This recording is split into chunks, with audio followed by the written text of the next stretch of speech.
सर्वप्रथम सर्वांना श्री स्वामी समर्थ.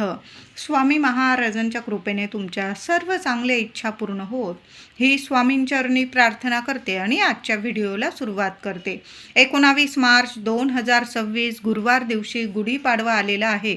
चैत्र प्रतिपदा या दिवसाला महाराष्ट्रात गुढीपाडवा म्हटले जाते. वर्षातील 3.5 मुहूर्तांपैकी एक शुभ मुहूर्त म्हणजे गुढीपाडवा. चैत्र प्रतिपदा म्हणजे सोन्यासारखा सण. चैत्र हा हिंदूंच्या कालगणनेनुसार वर्षातला पहिला महिना. याच दिवसापासून वसंत ऋतूस प्रारंभ होतो आणि आपल्या मराठी नवीन हिंदू वर्षाला प्रारंभ होत असतं. बघा, चैत्र नवरात्री आणि गुढीपाडवा सोन्यासारखा दिवस आहे.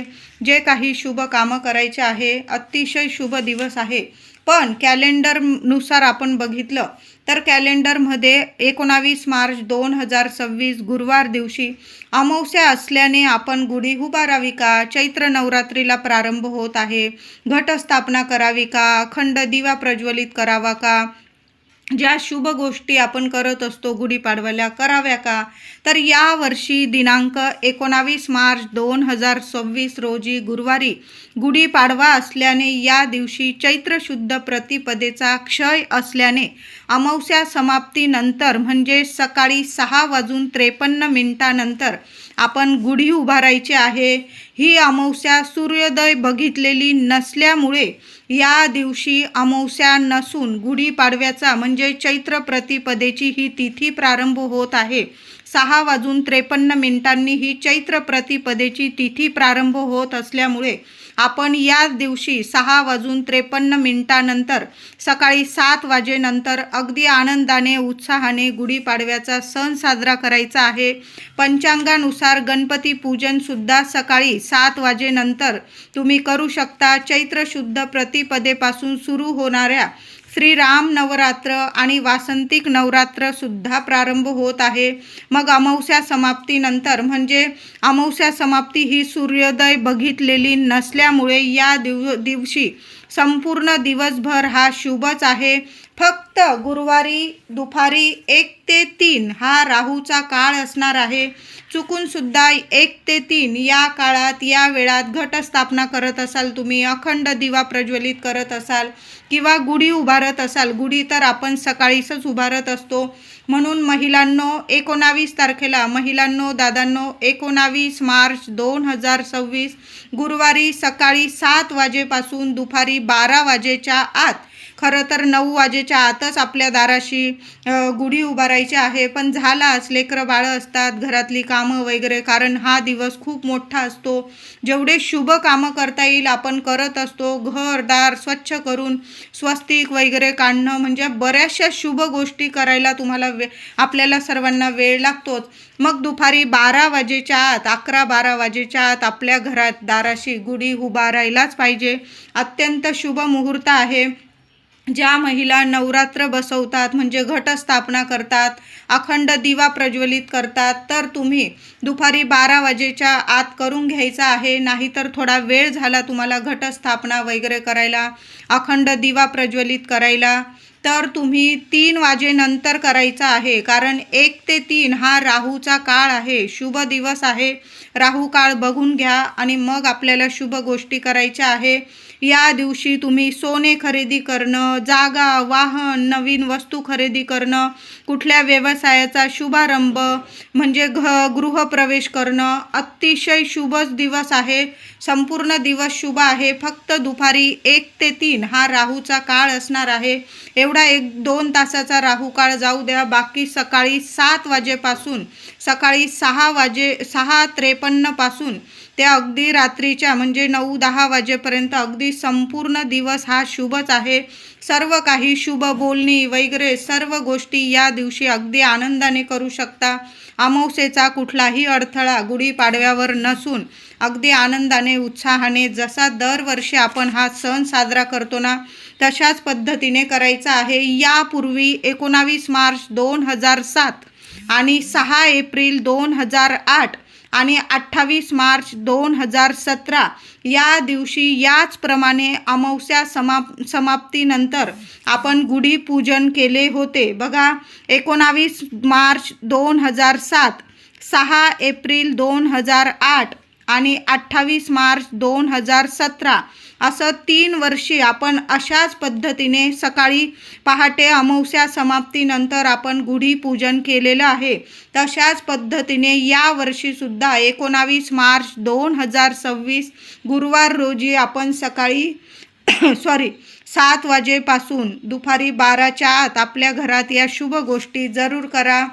आपल्या हिंदू संस्कृतीतील पहिला सण हा गुढीपाडवा आणि सर्वात महत्त्वाचे म्हणजे आपण महाराष्ट्रात शालिवाहन शक पद्धत वापरतो. म्हणून वर्षारंभाला गुढीपाडवा हा 3.5 मुहूर्तांपैकी एक शुभ मुहूर्त मानला जातो. अतिशय शुभ दिवस. सर्व शुभ गोष्टी तुम्ही खरेदी करायची असेल तुम्हाला काही तर या दिवशी आवर्जून करा.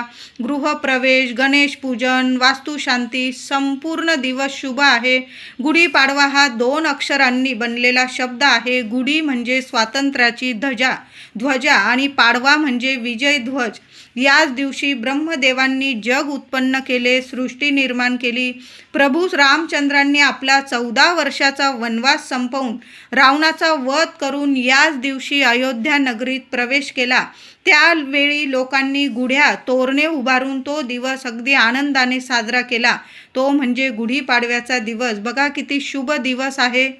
प्राचीन काळी चेदी देशात वसू नावाचा राजा राज्य करीत होता. धर्मपालन करणारा राजा तपश्चर्या करत असताना त्याला देवांकडून आशीर्वाद स्वरूप वेळूची काठी मिळाली. राजाने त्या काठीला शृंगारून भक्तिभावाने तिची पूजा करून ती आपल्या राजभवनासमोर उभी केली. तेव्हापासून गुढी उभारण्याची आपली जुनी प्रथा सुरू आहे. गुढी आपल्याला नेहमी काय सांगत असते तर नवीन वर्ष सुरू झालेलं आहे. नवीन विचार करा, नवीन संकल्प करा. मी जशी उंच आहे, निळ्या निळ्या आकाशाशी नाते सांगते आहे, तशी तुमची दिवस रात्र सोन्यासारखी भरभरून प्रगती होऊ द्या. सेवेत तुमच्या सातत्य असू द्या. बघा किती सुंदर संदेश आपल्याला दरवर्षी गुढीपाडव्याला गुढी आपल्याला हाच संदेश देत असते. तर या दिवशी सर्व सेवेकऱ्यांनी, सर्व भक्तांनी सूर्य उगवण्याच्या सूर्योदयापूर्वी उठावे, अभ्यंग स्नान करून घ्यावे, एक वेळूची काठी घ्यावी, ती शृंगारून घ्यावी, तिला छान नवीन वस्त्र घालावे, म्हणजे लाल रंग, पिवळा रंग, ऑरेंज, निळा, आकाशी, तुमच्याकडं जे शुभ रंग असतील ना ते स्वच्छ वस्त्र त्या गुढीला नेसवून घ्यावे. त्याचबरोबर महिलांनो, गुढी उभारत असाल तर चुकूनसुद्धा मळके वगैरे वस्त्र गुढीला म्हणजे लावू नका. काळपट, डार्क निळे असे रंग नका लावू. लाल, पिवळा म्हणजे खूप सुंदर सुंदर कलर असतात. लक्ष्मी माता, लक्ष्मी नारायणाला प्रिय असणारे कलर गुढीला आपल्याला लावायचे आहे. शृंगार करा छान गुढीला. त्याचबरोबर गुढी उभारताना आपल्याला त्याला कडुलिंबाचा पाला, सर्वांनाच माहीत आहे, छान असा कडुलिंबाचा पाला घ्यायचा, स्वच्छ धुवून घ्यायचा आहे. फुलं आणलेले असतील, हार आणलेले असतील, छान असं गुढीला लावायचं आहे. गुढीला पाला जरूर लावायचा आहे. कडुलिंबाचा पाला गुढीपाडव्याच्या दिवशी आपल्या घरात 5 ठिकाणी तरी जरूर ठेवा. पहिलं म्हणजे गुढीला थोडासा पाला लावायचा आहे. मुख्य दरवाजावर सुद्धा दोन्ही साईडला, आपल्या मुख्य दरवाजावर दोन्ही साईडला कडुलिंबाचा पाला जरूर लावा. तुमच्या खिडक्या वगैरे असतील तिथं लावू शकता. मुलांची खोली असतील, तुमची खोली असेल, थोड्या वेळ का होईना कडुलिंबाचा पाला जरूर ठेवायचा आहे. आपलं देवघर असेल तिथंसुद्धा थोडासा कडुलिंबाचा पाला ठेवा. आणि आपण जो नैवेद्य दाखवतो गुढीला तर गूळ आणि कडुलिंबाची पाने हा जास्त महत्त्वाचा नैवेद्य आहे. आणि तो नैवेद्य दाखवल्यानंतर देवघरात सुद्धा कडुलिंबाचा पाला आणि गुळाचा नैवेद्य दाखवा. गुढीला सुद्धा दाखवा हा नैवेद्य. आणि लहान लेकरांपासून मोठ्या व्यक्तींपर्यंत अगदी बारीक कोवळं पान कडुलिंबाचं आणि त्याबरोबर थोडा थोडा गूळ हा प्रसाद प्रथम आपण खायचा आहे. देवांना नमस्कार करा, गुढीचं पूजन करा आणि हा प्रसाद खाऊन आपल्याला गुढीपाडव्याचा सण साजरा करायचा आहे. वर्षभर काय, आयुष्यभर तुम्ही आरोग्यदायी राहाल. हा नियम दर गुढीपाडव्याला आपण हा नियम पाळलाच पाहिजे. थोडा का होईना कोवळा पाला लहान लेकरांपासून मोठ्या व्यक्तींपर्यंत गुळासोबत एक का होईना कडुलिंबाचं पान. गुढी मातेचा आशीर्वाद आहे, देवी देवतांचा आशीर्वाद आहे. हा प्रसाद सर्वांनी जरूर खायचा आहे.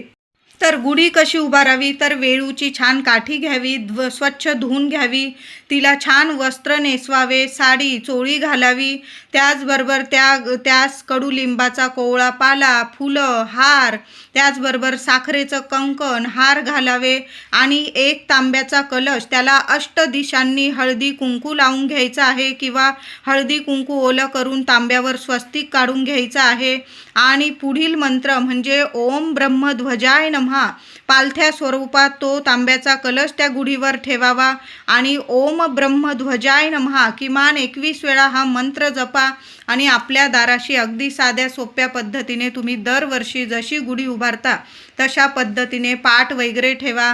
गुढी मातेची तुम्ही महिलांनो ओटी वगैरे भरत असाल तर गुढीजवळ एक ओटी ठेवा किंवा नारळ ठेवा. नंतर तो नारळाचं काय करावं, तर तुम्ही प्रसाद स्वरूप खाऊ शकता किंवा तुमच्या घराजवळ एखादं देवी आईचं मंदिर असेल तिथं तुम्ही ती ओटी ठेवून आलात, देऊन आलात तरीही चालेल. अशा साध्या सोप्या पद्धतीने छान असा गोडाधोडाचा नैवेद्य दाखवा आणि अशा पद्धतीने आपल्याला गुढीचा सण साजरा करायचा आहे.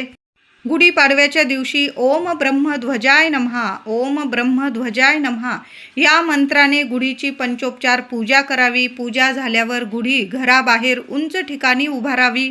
नंतर नवीन पंचांगाचे पूजन करावे. तुम्ही जर महिलांनो दादांनो पंचांग घेत असाल, मग ते छोटं असू द्या मोठं असू द्या, या दिवशी देवघरात जरूर पंचांगाचे पूजन करा. तुम्ही सरस्वती मातेचे सुद्धा पूजन करू शकता. दुपारी सर्व शेतकरी बांधवांनी आपल्या शेतात मध्यभागी छोटासा खड्डा करून त्यात एक व्यक्ती जेवण करेल एवढा नैवेद्य अर्पण करावा व नैवेद्य स्वीकारण्याची मातेला प्रार्थना करावी. नंतर एक वडाची मुळी, महिलांनो हा उपाय जरूर करा.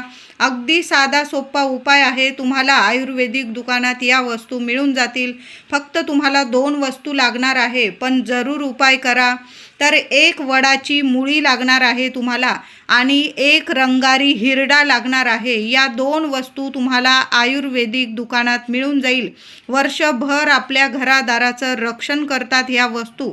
एक वडाची मुळी आणि एक रंगारी हिरडा. कुटुंब प्रमुखाने आपल्या पतिदेवांना तुम्ही दादांना सांगितलं हा उपाय करायला. आता दादा घरी नसतील, तुम्ही स्वतः जरी कुटुंब प्रमुख आहोत आपण महिलासुद्धा, तर घरातल्या स्त्री किंवा पुरुषाने हा उपाय करायचा आहे. वडाची छोटी मुळी घ्या, छोटी असेल मोठी असेल. एक रंगारी हिरडा घ्यायचा आहे. एक सुपारी ठेवा, 1 रुपयाचं नाणं ठेवा. या वस्तू तुम्हाला एखाद्या लाल कपड्यात घ्यायच्या आहे. त्यावर हळदी कुंकू एखादं फूल वाहून पूजा करायची आहे. 1 माळ श्री स्वामी समर्थ या मंत्राचा जप करा. 1 माळ आपल्या कुलस्वामिनीच्या मंत्राचा जप करायचा आहे. पंचोपचार पूजा करायची आणि या वस्तू लाल कपड्यात बांधून घराच्या प्रवेशद्वाराच्या चौकटीवर एखाद्या बाजू बघू नका, उजव्या डाव्या साईडला जिथं जागा असेल तुम्हाला घरात, मुख्य प्रवेशद्वारात घरात आतून तुम्हाला या वस्तू लाल कपड्यात नीट बांधून आपल्या घराच्या मुख्य दरवाजावर बांधून द्यायचा आहे. यामुळे घरातील सर्व व्यक्तींचे आजार व अनेक बाधा संकटे यापासून कायम संरक्षण होते. म्हणून या गोष्टी आपल्या मुख्य दरवाजात लाल कपड्यात बांधून घ्या. पूजा करा, मनोभावे प्रार्थना करा आणि मग त्या वस्तू बांधून द्यायच्या आहे. पुढील वर्षी या वस्तू पाण्यात विसर्जित करा. पुन्हा अशा पद्धतीने तुम्ही हाच उपाय करू शकता. पण हा उपाय महिलांनो वर्षातून एकदाच करायला मिळतो, म्हणून जरूर करा. आता गुढीची पूजा करतो म्हटल्यावर साहित्य तर आपण आदल्याच दिवशी नीट आणू शकतो. तर गुढी करता आपल्याला वेळूची काठी लागणार आहे. गुढी करता पितळेचे किंवा तांब्याचे किंवा चांदीचे भांडे म्हणजेच कलश लागणार आहे तुम्हाला. कडुलिंबाची फांदी, साखरेचा हार लागणार आहे. जरीचा खण किंवा साडी चोळी छान बघून घ्या तुम्ही. फुलांचा हार लागणार आहे. गुढीला हळद कुंकू व्हायला लागणार आहे तुम्हाला. आणि मुख्य म्हणजे आपल्या दरवाजावर या दिवशी आंब्याच्या पानांचे तोरण अवश्य लावायचे आहे. आता आंब्याच्या पानांचे तोरण लावताना महिलांनो एक का होईना आंब्याच्या पानाला लक्ष्मीनारायणांचा मंत्र जपा, हळदी कुंकू लावा आणि मग आपलं दार वगैरे स्वच्छ पुसून स्वस्तिक वगैरे काढून मग आपल्याला आंब्याच्या पानांचं तोरण लावायचं आहे. या दिवशी पुरणपोळीचा नैवेद्य करा किंवा तुम्ही जो नैवेद्य बनवत असाल तो बनवून आपण देवांना दाखवावा, गुढीला दाखवावा. तुमच्या घराजवळ गाय येत असेल तर गाईला नैवेद्य दाखवा. त्याचबरोबर या दिवशी लहान मुलांच्या शाळेत ती पाटी असते, आपण पाटी पूजन करायचं आहे. एखादी वही असेल त्यावर सरस्वती काढून घ्या. मुलांकडून सुद्धा सरस्वती मातेचं पूजन करायचं आहे. माता लक्ष्मीबरोबर सरस्वती मातासुद्धा लेकरा बाळांवर भरभरून प्रसन्न राहते. जिथं सरस्वती आहे तिथं लक्ष्मी माता आपोआप धावत येते. बघा, मुलांवर सरस्वती मातेची कृपा असणं खूप महत्त्वाचं आहे. म्हणून जशी दसऱ्याला आपण सरस्वती मातेची पूजन करतो तशाच पद्धतीने गुढीपाडव्याला नवीन वर्षाच्या प्रारंभाला सरस्वती मातेचे पूजन जरूर करायचे आहे. आता गुढीपाडव्याला गुढी उभारतो तर संध्याकाळी गुढी कधी उतरवायची, खाली कधी उतरवायची, तर गुढी संध्याकाळी 5 वाजेपर्यंत तरी जरूर उतरवून घ्या. महिलांनो, दादांनो, अगदी अंधार होऊ देऊ नका. संध्याकाळच्या आत आपल्याला गुढी उतरवून घ्यायची आहे. 4 वाजले 5 वाजले की मग तुम्ही खाली गुढी उतरवून घ्यायची आहे. जवळपास श्रीरामांचे मंदिर असल्यास गुढीला जो आपण साखरेचा माळ घातलेला असतो, साखरेचा हार घातलेला असतो, तो जवळपासच्या श्रीरामांचं मंदिर असेल तिथं अर्पण करा. किंवा घरातले जे ज्येष्ठ व्यक्ती असेल, म्हातारी व्यक्ती असतील, तुमचे आई वडील, त्यांना जरी प्रसाद स्वरूप दिला किंवा आपले लहान लेकरं असतील त्यांना गळ्यात घाला. किंवा सगळ्यांनी घरात थोडा थोडा तो हार, तो प्रसाद स्वरूप खायचा आहे. त्याचबरोबर आपण गुढीला जो लिंबाचा पाला लावतो ना, तो लिंबाचा पाला थोडासा आपल्या तिजोरीत ठेवायचा आहे.